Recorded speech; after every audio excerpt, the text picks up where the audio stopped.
And then there were two. France and Albania have chosen their Eurovision 2018 acts and songs, and so now we need to go around and do our Eurovision top two. Are you guys ready? Let's Let's do do this. this.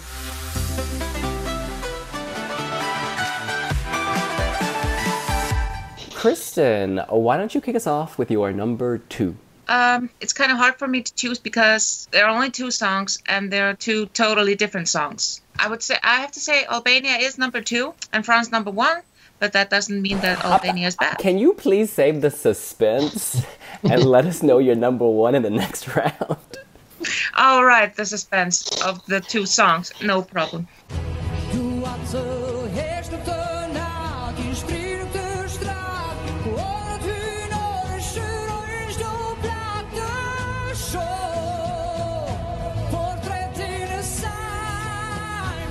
It's so different from what Albania has been sending for the past years. It's always the dramatic diva thing, and I was frankly just getting so sick of it. Honestly, I was.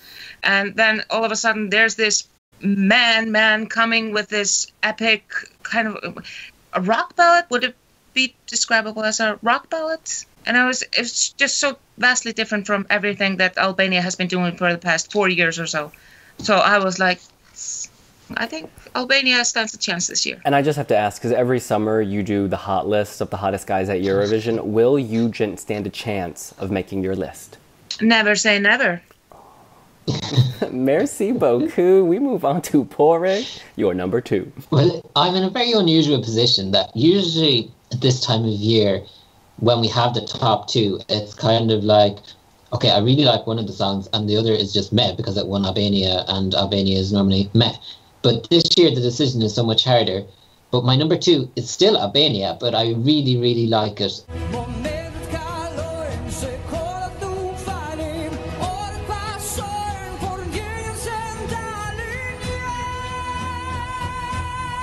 Eugent, Bushpepa and Mal, it's something completely different to what we normally expect from Albania, like Kirsten alluded to.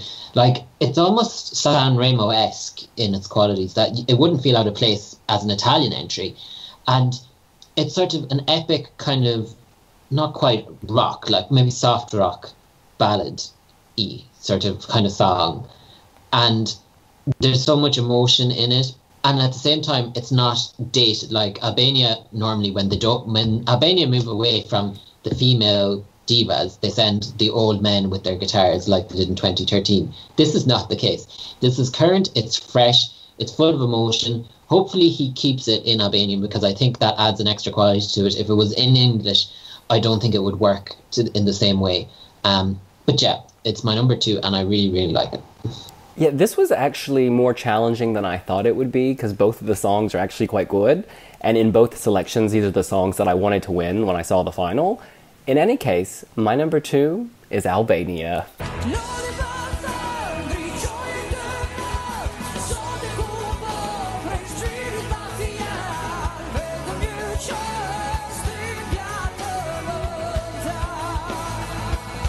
They have gone in a whole new direction, as you guys have said. This is catchy. It's going to have amazing staging. It's got an anthemic feel. Like, it just seems bigger.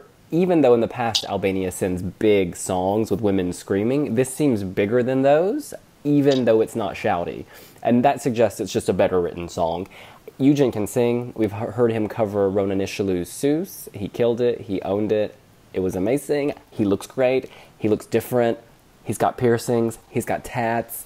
Those divas, they didn't have tats and piercings. And I love those divas. Let me just say, I love those divas. But this is just a new flavor. And when you have a new flavor, you want to eat it a lot. Eat it all you can. And I'm eating this up. Well done, Albania. All right. We move on to our number one. Oh, the suspense is killing me. No, my number one would be France. The structure of the song is just so perfect.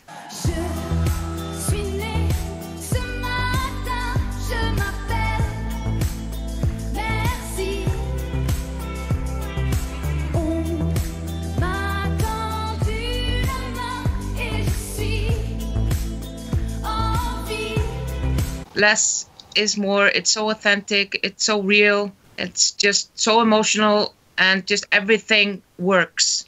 Everything from the red shoes to the black suits to the guitar, everything works. So France is my number one. Surprise, surprise. Madame Monsieur, Merci are also my number one. Je suis née ce matin, je m'appelle Merci. Merci, merci. Merci, merci. Merci, merci. Je vais bien, merci. And it's a pleasant surprise for me because I gotta say, watching the national final, I was worried for a long time that it was going to be Lissandro, and if he had won, France would be my number two. But I think Madame Monsieur, they just bring a very French quality. It's current, it's modern, it's fresh, it's authentic, it's different, and it's kind of keeping with their improvement in quality that they've had since Amir. Yet it's completely different to Amir and Amma, because it's not kind of like your typical radio pop song, but yet at the same time you could imagine hearing it on the radio. Like, it's kind of like contradictory in certain ways, but there's a story to it and there's an emotion, and even though it's in French, you can kind of feel the emotion when the singer sings, but you mightn't understand why you feel emotional, but there is it grips you in a certain way, even if you don't understand it. And yeah, I think it's a risky song for France, but risky songs, when they pay off, they can pay off very well. So I think it definitely deserves to take France high up on the scoreboard this year in Lisbon. And I'm assuming they're going to keep this totally in French. They told us in an interview backstage they're going to release an English version. Maybe there will be an English version soon. But obviously for Eurovision, they need this in French. Stay away from English. No addition, please. This is also bilingual. Yeah, I don't need the bilingual. Just keep it pure and simple. And by the way, this is my number one, in case it wasn't obvious.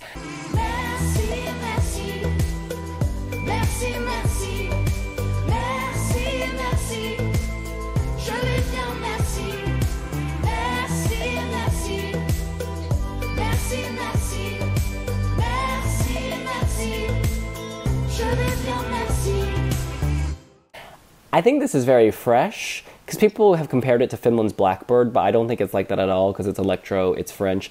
I love that she has a dancey little jig towards the end. There's a tonal change within the song. It's not all depressing and somber. And she goes from mercy to merci. There's a thank you. She's grateful. Things are getting better. You know, things are on the up, one hopes. So yeah, I think the story takes you on a journey. It's not all sadness and kind of gloom, whereas, you know, Blackbird to some extent was quite dark. Although at the end, I guess there was a slight change. In any case, mercy, mercy, mercy. You don't need mercy because everybody's going to give you love, honey. I think this will be my number one for a bit of time. I don't see this falling anytime soon. So that is our top two. Well, that's what we think. What do you think? At this early stage, what are your top two songs? Do you, I can't speak. Oh my God, I'm so hungry. What are your top two songs? Let us know here on wiwibloggs. And as this national final season hots up, it's all the more important that you subscribe and hit the notifications bar so you don't miss any of our videos. And please remember to like our page. We'll see you later. Bye. Bye.